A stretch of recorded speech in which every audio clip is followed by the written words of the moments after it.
ಬುಧವಾರ ಧರ್ಮಸ್ಥಳ ಗ್ರಾಮ ಪಂಚಾಯತ್ನ 5 ವರ್ಷಗಳ ಸಾಧನೆಯ ಸುದ್ದಿಗೋಷ್ಠಿ ವೇಳೆ ಪಂಚಾಯತ್ನ ಉಪಾಧ್ಯಕ್ಷ ಶ್ರೀನಿವಾಸರಾವ್ ಅವರು ಗ್ರಾಮದಲ್ಲಿ ಅನಾಥ ಶವಗಳ ಸಂಸ್ಕಾರ ನಡೆಯುತ್ತಾ ಇರುತ್ತದೆ. ಇದಕ್ಕೆ 1980ರ ದಶಕದಿಂದಲೇ ಬೇಕಾದ ದಾಖಲೆ ಪತ್ರಗಳಿವೆ ಎಂದರು. ಪಂಚಾಯತ್ ಗಮನಕ್ಕೆ ತಾರದೆ ಯಾವುದೇ ದಫನ ಕಾರ್ಯವಾಗಿಲ್ಲ.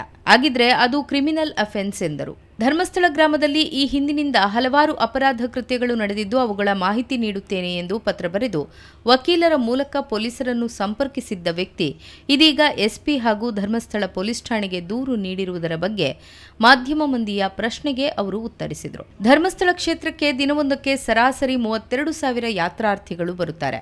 ಅವರವರ ಮನೋಭೂಮಿಕೆ ಬೇರೆ ಬೇರೆ ಇರುತ್ತೆ.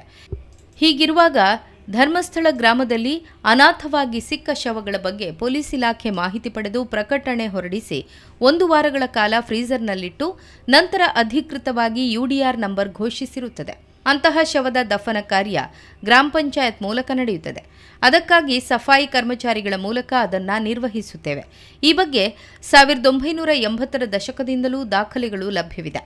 ಸೂಕ್ತ ನಿಯಮಗಳೊಂದಿಗೆ ದಾಖಲೆ ಕೇಳಿದರೆ ನೀಡಲಾಗುವುದು ಎಂದರು. ಪಂಚಾಯಿತಿ ದಾಖಲೆಗಳನ್ನು ಸಾರ್ವಜನಿಕಕ್ಕೆ ಕೊಡಬೇಕು ಅಂತೇಳಿದರೆ ಅದಕ್ಕೊಂದು ವ್ಯವಸ್ಥೆ ಇದೆ.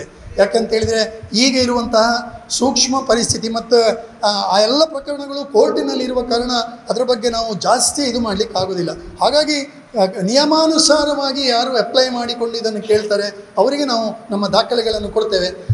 ಈಗಾಗಲೇ ನಿಮ್ಮಲ್ಲಿ ಹೇಳುವಂಥದ್ದು ಇದು ಆಡಿಟ್ ರಿಪೋರ್ಟ್ ಇದೆ. ನಮ್ಮಲ್ಲಿ ವಾರ್ಷಿಕವಾದಂಥ ಆಡಿಟ್ನಲ್ಲಿ ಅನಾಥ ಶವ ದಫನಕ್ಕೆ ಇಷ್ಟು ಖರ್ಚಾಗಿದೆ ಅಂತ ಹೇಳುವಂಥದ್ದನ್ನು ಕೊಟ್ಟು ಎಲ್ಲ ಆಡಿಟ್ ಇದು ಕೊನೆಯ ಸೈನು ಇದೆ, ಗೆಜೆಟೆಡ್ ಆಫೀಸರ್ ಸೈನ್ ಮಾಡಿರುವಂಥದ್ದು ಕೂಡ ಇದೆ.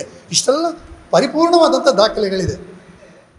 ಗ್ರಾಮ ಪಂಚಾಯತ್ ಅಧ್ಯಕ್ಷೆ ವಿಮಲಾ, ಅಭಿವೃದ್ಧಿ ಅಧಿಕಾರಿ ದಿನೇಶ್, ಕ್ಲರ್ಕ್ ದೇವಿ ಪ್ರಸಾದ್ ಬೊಲ್ಮಾ, ಪಂಚಾಯತ್ ಸದಸ್ಯರುಗಳಾದ ಹರೀಶ್ ಸುವರ್ಣ, ಹರ್ಷಿತ್ ಸುವರ್ಣ, ಮುರಳೀಧರ ದಾಸ್, ವಸಂತ್ ನಾಯ್ಕ್, ಸುನಿತಾ, ಲೆಕ್ಕ ಪರಿಶೋಧಕರಾದ ಪ್ರಮೀಳಾ ಉಪಸ್ಥಿತರಿದ್ದರು.